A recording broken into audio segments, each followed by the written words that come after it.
Well, good evening and welcome once again to the LBJ Grasslands outside of Decatur, Texas. Tonight's exercise is part 2 of the field evaluation of the Fenix PD40R V2 flashlight. I was asked to review this light, which I did in part 1. I was also asked to provide a comparison between this light and the Fenix TK16 V2, which I have right here. And that's what we'll be doing tonight.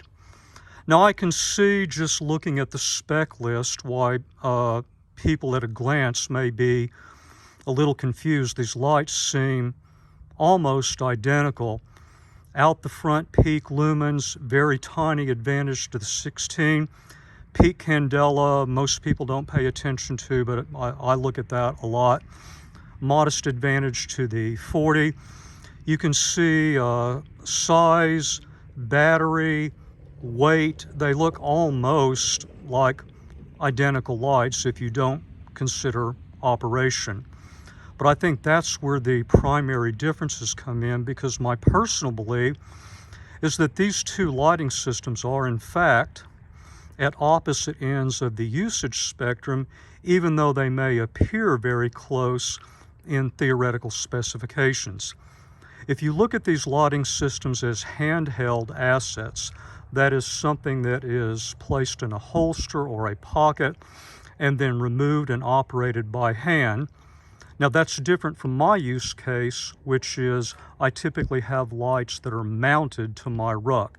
Mounted versus hand carry is almost the difference between night and day.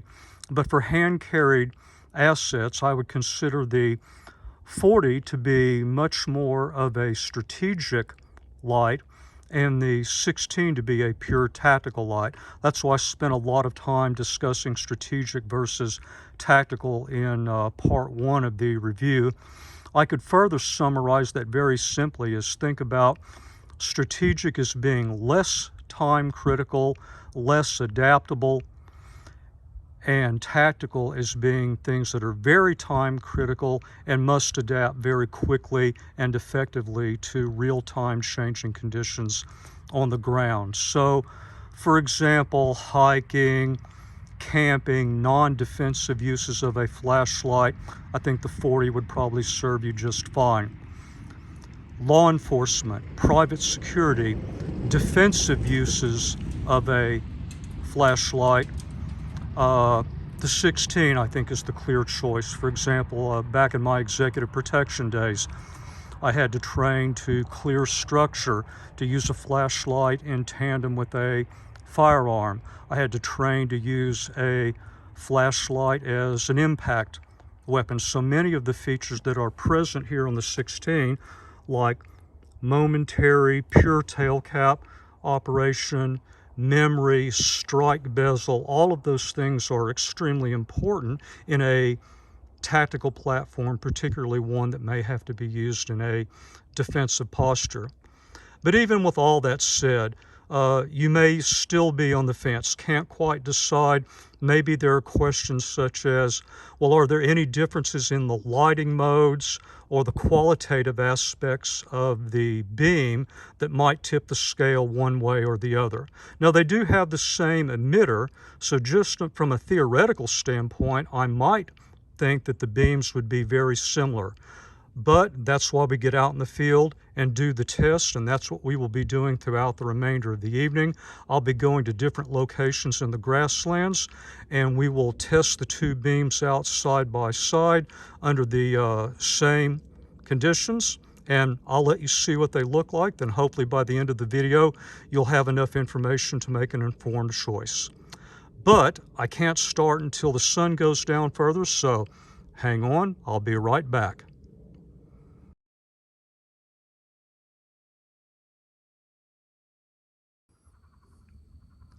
Okay, welcome back. We are at the same campground where I filmed the first segment. I have the iPhone on a tripod where it's going to stay for the rest of the night, and I can now work each light independently. We're going to go through the modes of each light. I've got the 40 in low mode right now, and then one turn to medium, then high, then turbo mode, and then back down to low. I have the 16 pre-staged in its lowest mode. This is actually known as Eco. Then we go up one. This is low, which is higher than the low mode here on the 40. Now I'm going to move the 40 out. Then we just go up through the remaining modes.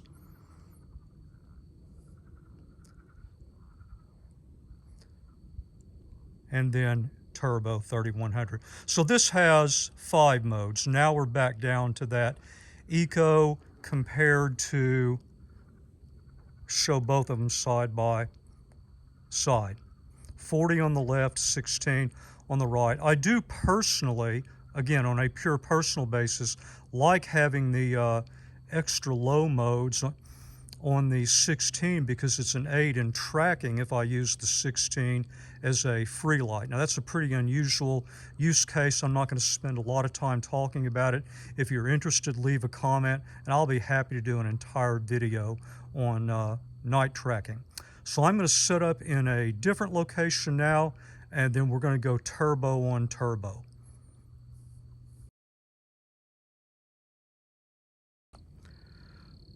We are currently looking at a tree line out in the distance. I have both lights in turbo mode. The 40 is on the left, 16 is on the right. The furthest tree that I have line of sight to is a little over 110 yards. So I'm going to spread these out, then bring them back together, spread them out again.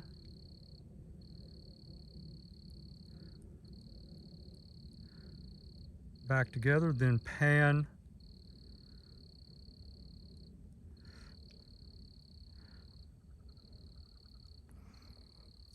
back and forth. 40 on the left, 16 on the right.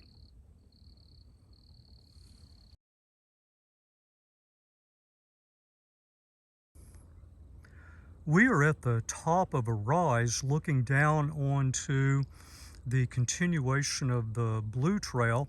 I have the 40 in high mode right now. The infamous comm towers are just off to my right. You can see there are a ton of particulates in the air tonight. Even though I can't even feel any breeze, they are definitely out blowing. There is a tree line off in the distance, but from here it's 250 to 300 yards away. I'm in high mode right now, so let me briefly turn that to turbo, scan off in the distance. I mean, if I didn't know the tree line was out there, I mean, I could barely tell. So we're going to drop back down to high. Then I'm going to bring in the, turn this off briefly. Now, there is the 16 in high mode.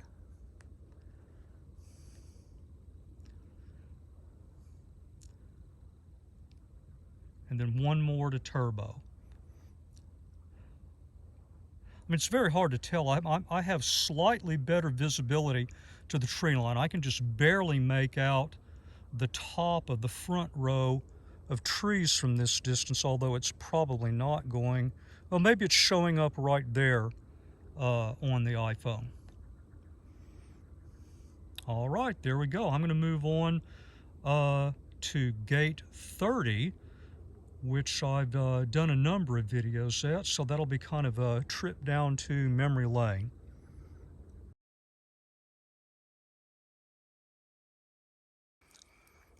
Well, here we are at gate 30. I've started a number of exercises here, most recently the Margaret scenario, That was the second field evaluation for the HP30R V2 headlamp. I have both beams right now converging on a common point in medium mode, so theoretically these should be pretty much the same beam. The 16 is on the right. I'm going to move that away. Now we're looking at the 40 in medium.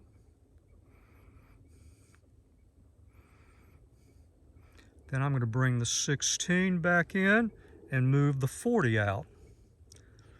This is the 16 in medium.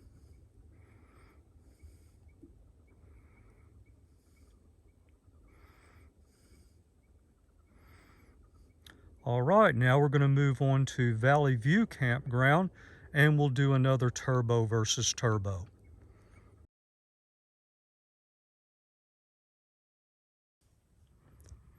Well, here we are at Valley View Campground. We're looking out into an open area. There's a service road out there I don't think you can see. I've got the 40 in turbo mode right now. There's also a tree line out in the distance. I paced it off at one point. I think it's 209 or 19, just over 200 yards. And with the 40 right now, I cannot make out that tree line. I'm going to bring actually turn this off first, bring in the 16 on turbo.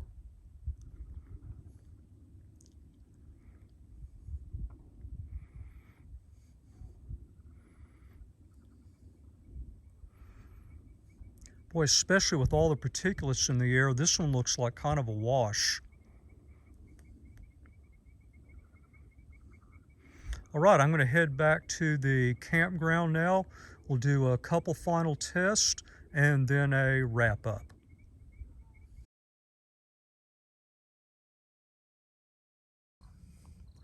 All right, we are back at camp looking out at that tree line that's just over 110 yards out at its maximum visible point.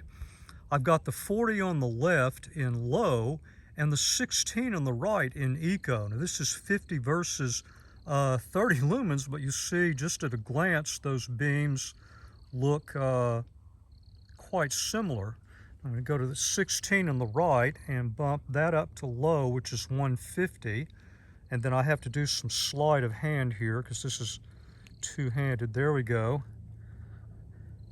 Now we're looking at 150 versus 350. And let me bump the 16 up one more.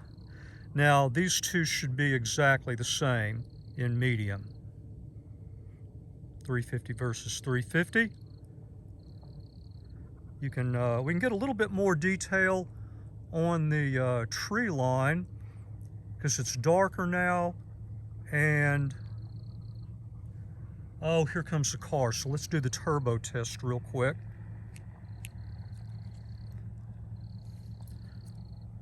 All right, there we go. Turbo versus turbo. 16 on the right, 40 on the left. And I'm going to have to shut this down pretty quick because we have a car coming, and then I'll be back and do a final wrap up.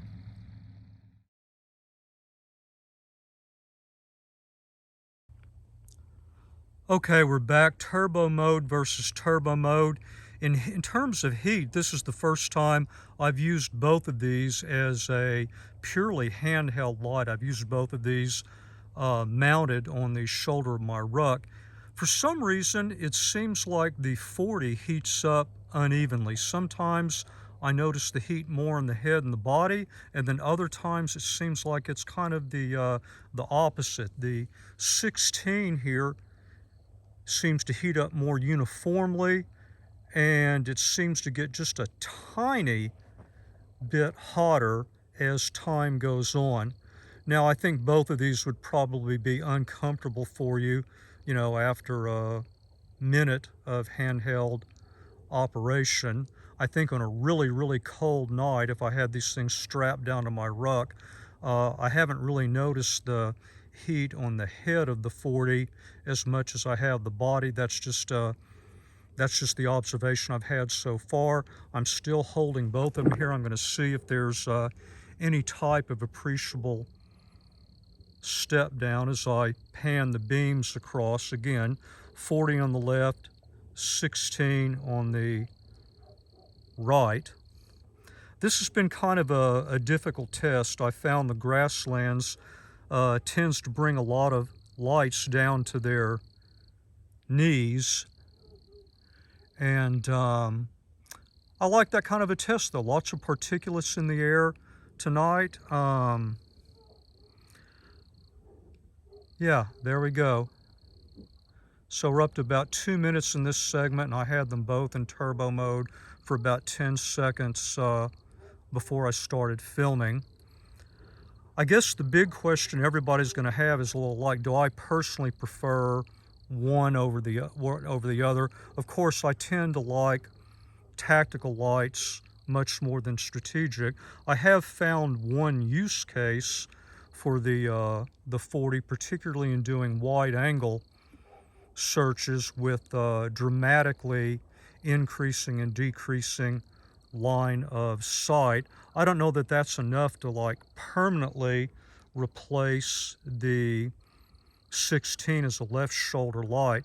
There are occasions where it just seems that the beam from the 40 is just a little bit brighter, and I think that's because it has about 4,000 more peak candela. But since the use case for me is mostly tactical lighting, I'd probably use the 16, and then I'd switch the 40 in for those cases where I'm going to be doing a lot of area searching where line of sight is going to be moving up and down quite a bit. So I think that'll close it out for tonight. I hope you got enough information here to perhaps make a choice. I realize this is a very bizarre environment for a lot of people, but you know, this is the environment I work in. This is where I have to operate, and a lot of the things that we looked at tonight are really easy relative to being, you know, 2 or 3 miles out in territory. If you'd like to see this comparison somewhere else, you know, a park, an athletic complex, or something like that, leave me a note in the comments and I'll see if I can make that happen. And as always, thank you very much for your time, for sticking with the video, and I hope you got some helpful information. Thanks again.